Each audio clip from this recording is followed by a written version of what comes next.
Ang kwentong ito ay hango sa totoong buhay. Karanasan ito ni Bardag. Walang eksaktong taon. Banisilan, Cotabato.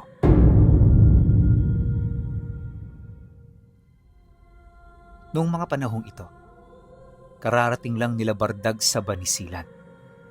Ang rason kung bakit sila pumunta roon ay para bumisita sa lola niya. Yon ang lola niya sa parte ng nanay niya. Nga pala, malayo ang Banisilan sa mismong lugar nila. Pero dahil sa hiling ng matanda, nagdesisyon silang magsakripisyo para lamang mapaunlakan ito. Siya nga pala, matagal nang may kaya sa buhay ang pamilya ni Bardag. Hindi sila katulad ng iba na naghihirap dahil sa dami ng negosyo nilang naging matagumpay. Sa sobrang dami nito, may iilan na silang mga negosyo na nakarating na sa kamay nilaan. At yun naman ay pinanghahawakan ng mga matatanda niyang kapatid na nagdesisyon na roong tumira. Ayon sa kanya, na sa mga taong ito, nagbibinata pa lamang siya. Hindi pa ganun kabuo ang pag-iisip niya, kaya aminado siya na wala pa siyang lakas ng loob na humiwalay sa kanyang mga magulang. Palagi siyang nakabuntot dito dahil sa iyo ng kanyang kinalakihan. Aminado rin si Bardag na malapit siya sa kanyang ina, kaya hanggang sa pagtanda, nasanay siya sa ganoong sitwasyon. Bago sila umalis sa kanilang tahanan, inaayos nila ang lahat ng may iwang trabaho. Binigyan ng mga kanya-kanyang trabaho ang mga katiwala at sinigurado na malaki pa rin ang kanilang kikitain kahit hindi sila ang mamamahala ng negosyo sa loob ng 1 linggo. Isinama rin nila ang dalawa nilang katulong, si Aling Asing at ang lalaking nagbubuhat ng kanilang mga bagahe na si Manong Efren. Matagal nang nagtatrabaho sa kanilang dalawa, kaya alam na nila ang ugali ng mga ito. Si Aling Asing din ang nagpalaki kay Bardag, kaya kahit papaano, natutuwa siya na kasama ito. Nagtagal ng 2 araw ang kanilang paglalakbay. Tumawid sila ng 2 dagat bago narating ang lugar ng Banisilan. At pagdating nila roon, sinalubong sila ng kanilang mga kadugo sa kalapit barangay kung saan humihinto ang mga sasakyang nagbabiyahe ng malayo. Kagad naman yung namukhaan ng nanay niya, kaya hindi na sila nahirapan sa paghahanap. Nang makita na sila nito, nagmamadali silang umuwi sa kanilang baryo. Hindi nagtagal, nang marating na nila ang mismong lugar, naging mainit ang pagtanggap ng kanilang angkan sa kanila. Lahat masaya, maliban na lamang kay Aling Asing, na pansin niyang umiiwas sa pagtingin sa mga kadugo nila. Noong una inakala niya na nahihiya lang ito, pero pagpasok nila ng bahay, mas lalo pa siyang nakaramdam ng pagdududa. Yon ang unang beses na hindi siya kinausap ng matanda kahit may mga tanong siya, kaya hindi niya maiwasang magtaka. Dala ng kuryosidad, sinundan niya si Aling Asing at Manong Efren sa kwarto kung saan dinala ang kanilang mga gamit. Pagpasok niya rito, kagad namang isinara ng lalaki ang pinto na para bang meron itong iniiwasan. Dahil dito, hindi na niya napigilang magtanong sa katiwala nilang lalaki. Manong Efren, bakit ho? Ano bang nangyayari sa inyo? Nang marinig ito ng katiwala nila, hindi ito kaagad nakapagsalita. Habang nananatili itong tahimik, nakamasid ito sa matanda na kanina pang nakatingin sa kanya. Kaya naman nang magpang-abot ang kanilang tingin, nagpasya siya na yun na lang ang tanungin. At nang marinig ito ni Aling Asing, hindi ito nagdalawang isip na magwika sa kanya ng, "Kinukutuban lang kasi kami ng masama sa lugar na ito. Wala bang napapansin ng mga magulang mo?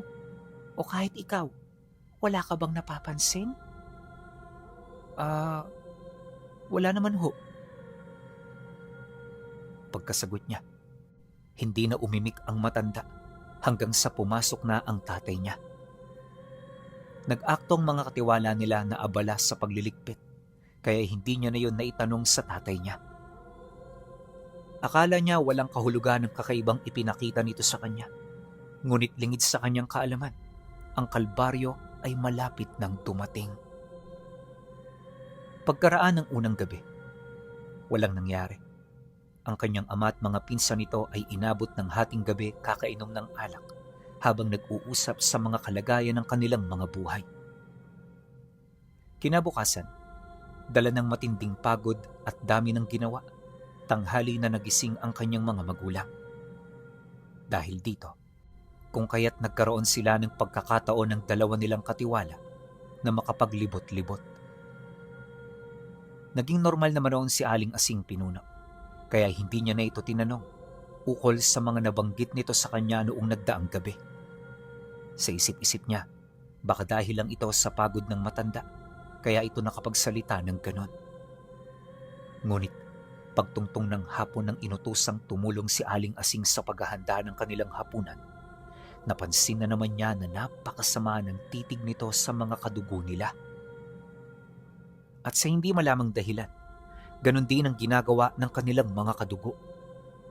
Di rin niya nag-uusap na para bang mga mortal silang magkalaban.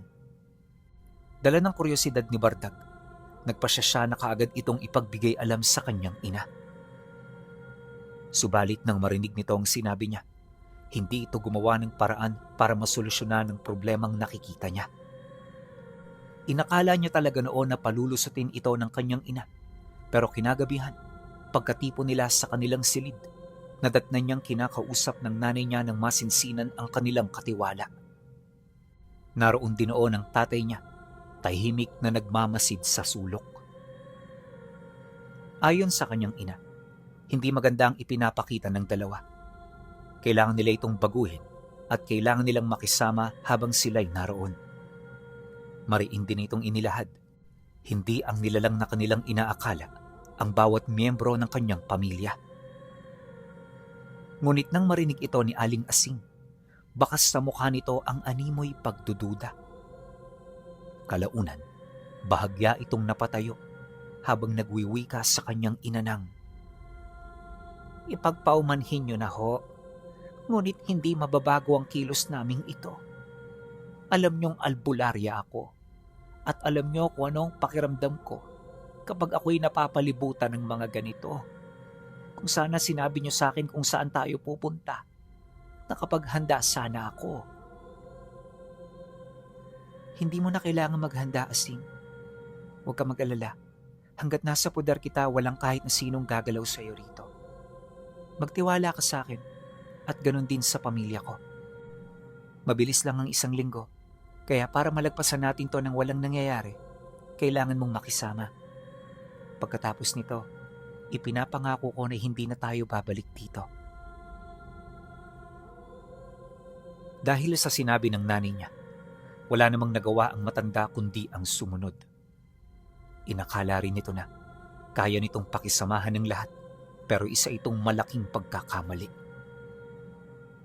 Dahil pagsapit ng gabi, habang nagpapahinga sila ng mahimbing, bigla silang ginising ng malakas na simoy ng hangin mula sa malaking bintanang nasa sala. Ang kanyang ama ang unang nakapansin dito, kaya pagtayo nito, nagising na rin siya. Hindi naging madali na pakibagayan ang dilim, kaya inabot pa ng ilang minuto bago siya nakakita sa loob ng kwarto na walang kasiga-siga. Maya-maya pa, dito niya nakita si Aling Asing na nakatayo sa tabi ng pinto. Hawak ang isang sundang na ubod ng purol. Hindi rin yun gumagalaw, Pinuno, na para bang meron itong tinitiktikan. Bilang binata, inakala niya na walang nangyayaring kakaiba. Kaya ang ginawa niya, dahan-dahan siyang lumapit dito. Kinausap niya pa ang matandang katiwala nila, pero hindi siya nito iniimik hanggang sa may biglang sumunggab sa pinto na nagbubukod sa kanilang silid. At sa puntong yon, lahat ng kasama niya sa loob nakaramdam ng matinding takot. Kahit ang nanay niya hindi may pagkakailang kinakabahan sa pangyayari. Sinubukan itong magtanong sa nilalang pero paulit-ulit lang itong sumusunggab sa pintuan hanggang sa makarinig sila ng malakas na pag-atungal.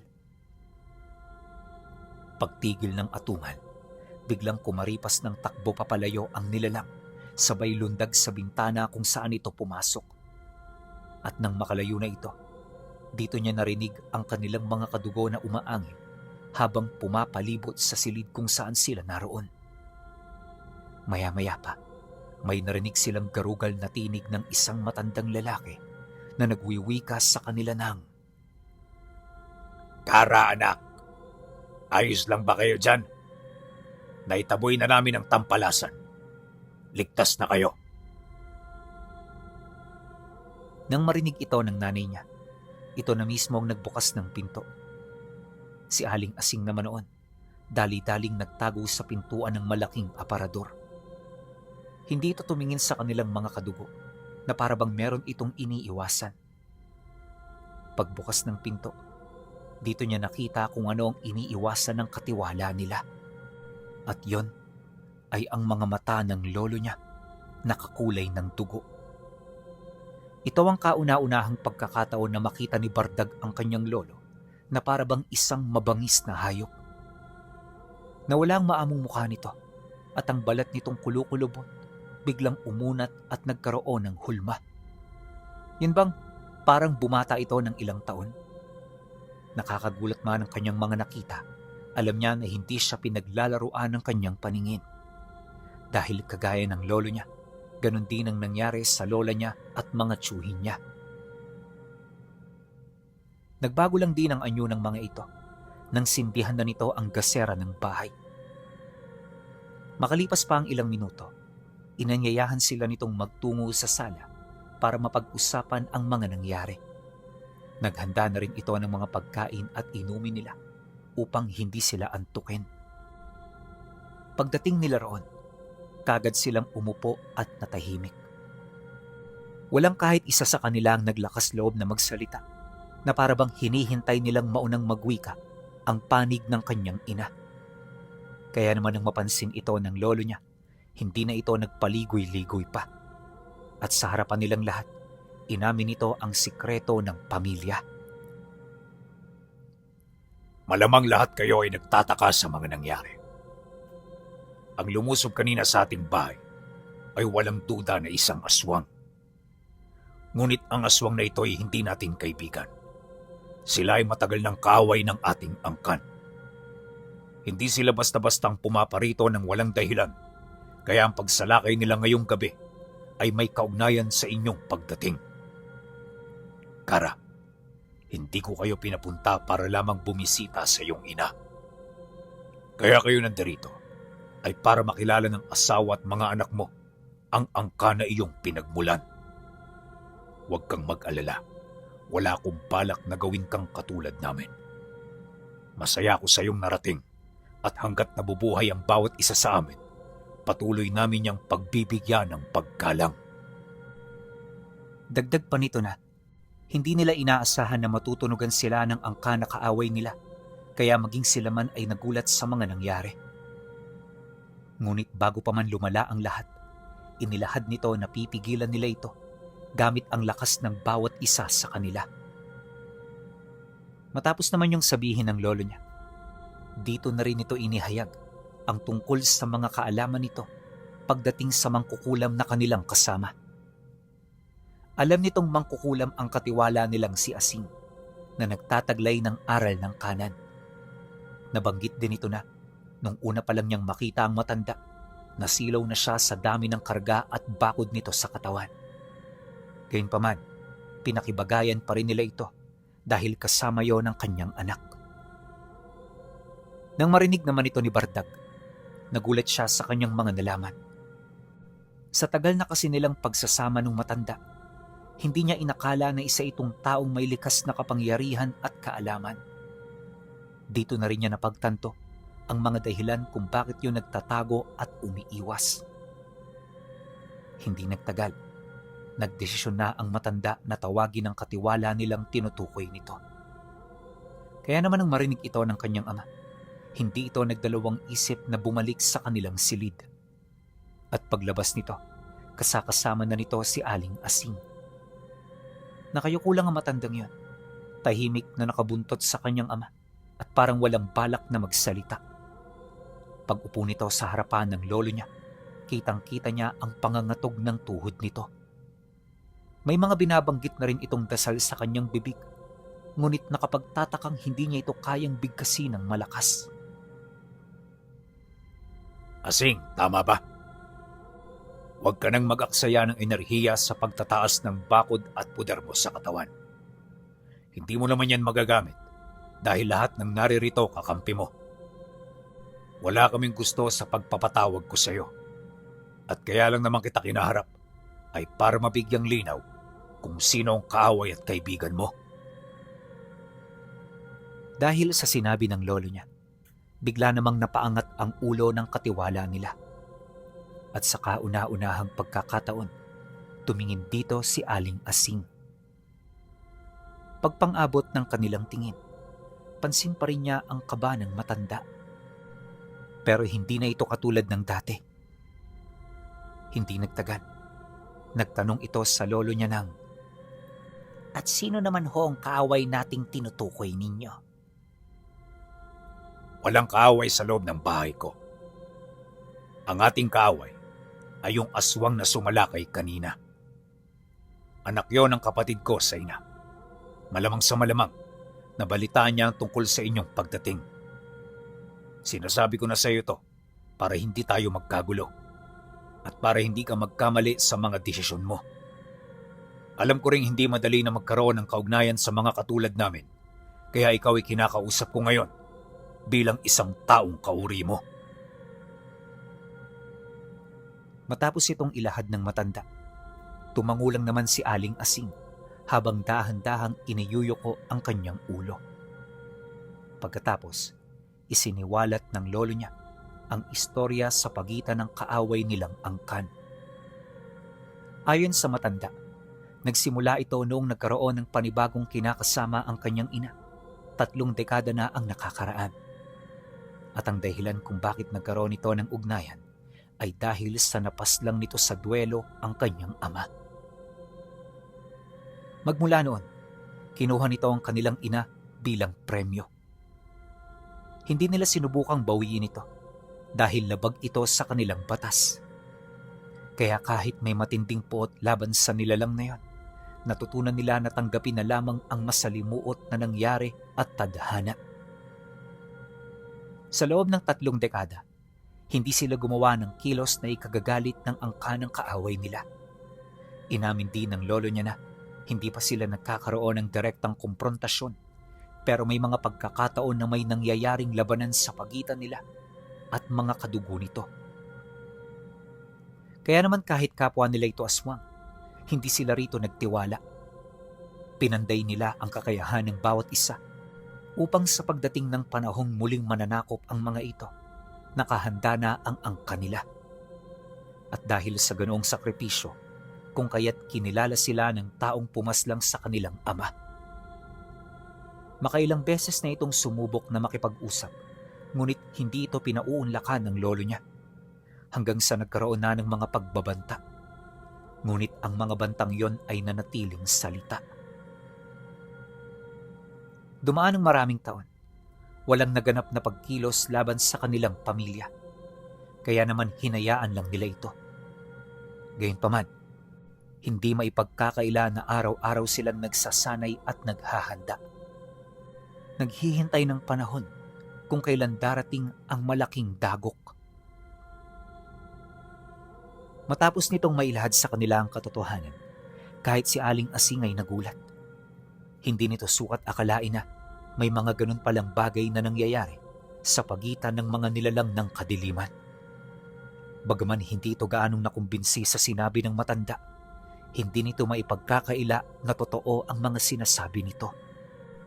Gayunpaman, sa kabila ng lahat ng iyon, mariing inilahad ng kanilang katiwala na hindi sila kasali sa ganoong sigalot at sitwasyon. Yan ang pagkakamali mo. Simula nung tinanggap namin kayo, itinuring na namin kayong kaisa ng pamilyang ito. At ang bawat miyembro ng pamilya may pananagutan sa bawat isa kung hindi niya magagawa ang kanyang tungkulin. Mangkukulam ng kanan, dumating na ang panahon ng aming hinihintay at isa ka sa personal kong napili para lumahok sa digmaang magaganap. Gagawin mo ito hindi para sa'yo, kundi para sa batang binabantayan at pinapalaki mo. Magtiwala ka sa akin. Ang pagbubuwis mo ng buhay ay isang dakilang tungkulin para magampanan mo ng buo ang iyong serbisyo sa aming pamilya. Ngunit kung talagang tututol ka, wala na rin ako magagawa. Kailangan kitang burahin sa bahay ko dahil ang tahanang ito hindi nagpapatira ng mga taksil sa pamilyang binuo ko. Nang marinig naman ito ni Aling Asing, bigla itong napatitig sa kanyang lolo. Nang makita ito ni Bardag, di may pagkakailang kinabahan siya. Ang buong akala niya kasi, papalag ang katiwala nila. Ngunit maya-maya pa, ibinaba nito ang ulo niya kasabay ng pagwiwika nito ng, "Kasama niyo ako sa laban ng iniisip ninyo." Dahil sa sinabi nito, napangisi naman ng lolo niya, indikasyon na natutuwa ito sa sagot na kanyang narinig. At matapos na makapagsalita ang katiwala nila, dito na rin ito pinutol ang kanilang pag-uusap. Pinagpahinga na sila nito dahil alam nito na hindi sila sanay na manatiling gising sa kalaliman ng gabi. Pagtungtong ng sumunod na araw, inutusan ng lolo niya ang iilan sa mga pinagkakatiwalaan itong tauhan. 4 na araw itong nawala pinuno at nung makabalik na ito, bit-bit na nito ang ulo ng aswang na nangahas na pumasok sa kanilang tahanan. Isinabit ito ng matanda sa entrada ng kanilang bahay na parabang nagbibigay babala sa sinumang nilalang na magtatangkang sumira sa kanilang kapayapaan. Subalit ang ginawang ito ng lolo niya ay hindi nakapagpalayo ng gulo, bagkus lalo pa itong nakapanghikayat. Pagtungtong ng huling araw bago sumapit ang araw ng kanilang pag-uwi, bumisita ang nilalang na nakatalo sa ama ng lolo niya. Malayo pa lang, napansin na nila ang mabigat na presensyang dala-dala nito. Pagdating nito sa harapan ng bahay, hindi ito kagad nakapasok dahil sa mga pangontrang ikinalat ni Lola Asing sa paligid. Hindi nito naapektuhan ang angkan nila dahil nilagyan ito ng proteksyon ng lolo niya upang malaya pa rin silang makakilos sa kabila ng mga bagay na yon. Kaya naman nang mapansin ito ng nilalang na bumisita, hindi nito maiwasang mapangisi at humanga. Maya-maya pa, lumabas na rin ang lolo niya. Kasama nito ang kanyang asawa at iilang mga pamangkin na marami na ring pinagdaan ng digmaan. Paglapit nito sa mga ito, hindi ito kaagad nakipag-usap. Naghintay ang bawat panig ng ilang minuto na parabang kumukuha pa yon ng lakas ng loob. Maya-maya pa, dito na nagsimulang magsalita ang nilalang na dumayo. Binantaan nito ang bawat isa sa kanila at ipinangako nito na dahil sa kanilang ginawa, tuluyan ng matutuldukan ng kanilang angkan, kagaya ng ginawa nito sa nilalang na minsang naging haligi ng kanilang tahanan. Ngunit nang marinig ito ng lolo niya, hindi ito nagpatinag. Wala itong ipinakitang takot na parabang alam nito ang sukdulan ng kanyang kakayahan. Kalaunan, inilahad nito na hindi sila basta-bastang masisindak sa mga simpleng pananakot lang. Mariin din itong inilahad na sa pagkakataong yon hindi na sila ang babagsak. Pagkasambit naman ito ng matanda, nakita nila kung papaano sumeryoso ang nilalang nakausap nito. Bago yun tuluyang tumalikod, nagbitaw ito ng mga salitang ipinarinig sa kanilang lahat. Humahanga ako sa lakas ng inyong loob. Hindi ko inaasahang napanday niyo ito sa loob ng 3 dekada. Gayunpaman, hindi sapat ang tapang at tibay ng dibdib kung wala kayong sapat na kapangyarihan. Mamayang gabi, paghari ng buwan, mangyayari ang hinihintay ninyong digmaan. Matapos nitong magsalita, tuluyan na yung naglakad papalayo. At bago ito makapasok sa daang tinahak nito, Naglaho ito na parang itim na usok. Sinabayan niyo ng pagtahimik ng buong paligid na kung saan ang tanging naririnig na lamang nila ay ang tunog ng dahon ng mga halamang sumasayaw sa bawat pag-ihip ng hangin. Gayunpaman, kahit tahimik ang paligid, hindi nakampante ang bawat isa sa kanila. At dahil sa mga pinagkaabalahan nila, mabilis lang na dumaan ang oras. Hindi nagtagal, nagulat na lamang sila nang papasapit na ang takip silim. Alam ng lolo niya na hindi sila pwedeng makipaglaban sa baryo kung saan sila naninirahan, kaya dinala nito ang kanyang hukbo sa lugar kung saan wala silang madadamay na tao. Isinama nito ang lahat ng pwedeng makipaglaban hanggang sa makatipo na ito ng sapat na bilang. Nagpumilit na sumama noon si Bardag Pinuno. Ang kaso hindi siya pinahintulutan ng lolo niya. Pagtatapat nito sa kanila, walang pakinabang sa ganoong digmaan ang mga taong walang kakayahan. Mariin din itong inilahad na mas makakabuting maghintay na lamang sila sa bahay kaysa makipagsapalaran sa isang kaganapang wala silang kontrol. Subalit dahil sa may katigasan ng ulo ang kanyang ama, sumunod ito ng hindi nalalaman ng lolo niya. At para ito'y magawa ng hindi tumututol ang kanyang asawa, kinakailangan sila nitong isama. Ilang metro ang layo sa patag, sa parte ng bundok kung saan abot tanaw ang hanay ng kanilang pamilya, nagtago sila sa mga magulang niya. Doon, maigi nilang pinagmasdan ng lahat ng mga pangyayari. Sa loob ng ilang oras, walang ibang ginawa ang grupo kundi ang magtarak ng malalaking sulo sa paligid. May mga nilalang na rin noong nagpalit ng anyo upang madali nitong matunto ng lokasyon ng kanilang mga kalaban. Maya-maya pa, isang malakas na hanging binabalot ng makapal na uri ng salot ang umihip. Bawat sulo ay namatay at bawat isa sa kanilang mga kasamahan ay nanahimik. Sa parte ng timog, kung saan ang liwanag ng buwan ay hindi sumasaklaw, nakita nila ang mga aswang na binabaybay ang kalangitan.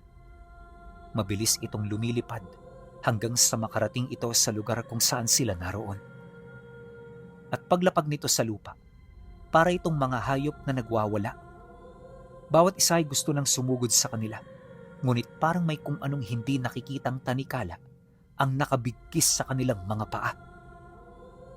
Maya-maya pa, isang malaking torong baka ang dumating. At yon ang tinuno ng angkan na tumalo sa ama ng kanyang lolo. Pagpalit nito ng anyo, bigla itong umungol ng napakalakas na siyang nagsilbing hudyat ng pagsisimula ng digmaan. Kaagad na sumugod ang mga aswang. Mabilis naman itong sinalubong ng kanilang angkan at sa loob lamang ng ilang segundo, nangyari na ang kanilang inaasahan. Pagsalubong ng magkabilang panig, marami na kaagad sa kanilang hanay ang namatay. Gayunpaman, hindi maipagkakaila ang bilang ng mga napaslang sa panig ng kalaban. Nagpatuloy ang ganong kaguluhan sa loob ng 10 minuto hanggang sa ang bawat panig ay makaramdam na ng malaking kawalan pagdating sa puwersa. Ang tanging natira na lamang ay yung mga mandirigmang may mga kasanayan at mahusay sa ganoong larangan. Nang masipat ito ni Bardag, hindi niya maipagkakaila na labis siyang nag-alala para sa kanilang katiwala. Ngunit gaano man ang pagmamalabis niya na makita ito, hindi niya yun mahagilap. Bukod sa madilim ang parting yon ng patag, medyo may kalayuan din ang kanilang kinaroroonan. Hindi nagtagal, muli na namang sumugod ang mga nilalang. At sa pagkakataong yon, sumama sa paglusob ang lolo niya at iba pang mga tiyuhin niyang kanina pang nakikipaglaban. Paglapit ng mga ito sa kanilang kalaban, muling dumanak ang dugo. Ang lolo niya ay kaagad na inatake ang pinuno ng kabilang angkan upang tapusin na ang matagal nilang hidwaan. Kaagad namang nagpang-abot ang dalawa, ngunit sa kabilang banda, nakita nila ang lamang ng kalaban sa pinuno ng angkan nila. Madali lang nitong nadadarag papalayo ang lolo niya hanggang sa mabalian na ito ng braso at maundayan na ito ng saksak sa may bandang tagiliran. Pagbaling dito ng nilalang, nagpagulong-gulong ito sa damuhan hanggang sa tuluyan na itong makadistansya. Akala ng kalaban nito, hindi na yon makakapalag pa. Pero ilang segundo lang ang lumipas, muli itong tumayo. Dahan-dahan itong pinunasan ng dugo sa kanyang bibig habang nag-uusal ng mga kataga. At sa muling pagsugod nito, hindi naman yung tinanggihan ng katunggali nito. Ngunit pagharap nilang dalawa, mabilis lang yung nahawakan sa liig at tuluyang nabalian ng kamay. Inakala ng nilalang na tapos na ang labanan, pero hindi nito inaasahan, nagtatago pala sa likod ng mga anino si Aling Asing. Nang makahanap na ito ng pagkakataon, gamit ang pinatulis na kawayan ng bagakay, itinarak niya yon sa likod ng pinuno ng kanilang kaaway. Pagbaon ng talim, buong puwersa niya itong dinarag at gamit ang natitira nitong lakas, iniangat nito ang kawayan hanggang sa maitarak na niya ang kabilang parte nito sa lupa. Pagbaon ng kawayang yon, ang nilalang ay pilit na nagpumiglas hanggang sa dahan-dahan ng malusaw na parang kandila ang anyo at katawan nito. Sa isang kisap mata, kalansay na lamang ang natira rito. At nang makita ito ng mga kaangkan niya, hindi na ito nagdalawang isip na kumaripas ng takbo upang iligtas ang kanilang mga buhay. Pagkatapos ng digmaan, naiwan sa patag ang kanilang angkan. Marami man ang nanghihina at namatay. Bawat isa ay nagbubunyi sa kanilang mga naging tagumpay. Sumapit ang sumunod na araw. Ang ina ng lolo niya ay bumalik na sa panig nila. Nagkaroon ng magarbong hudyat sa gabing iyon, kaya sila Bardag ay hindi na muna naglakbay.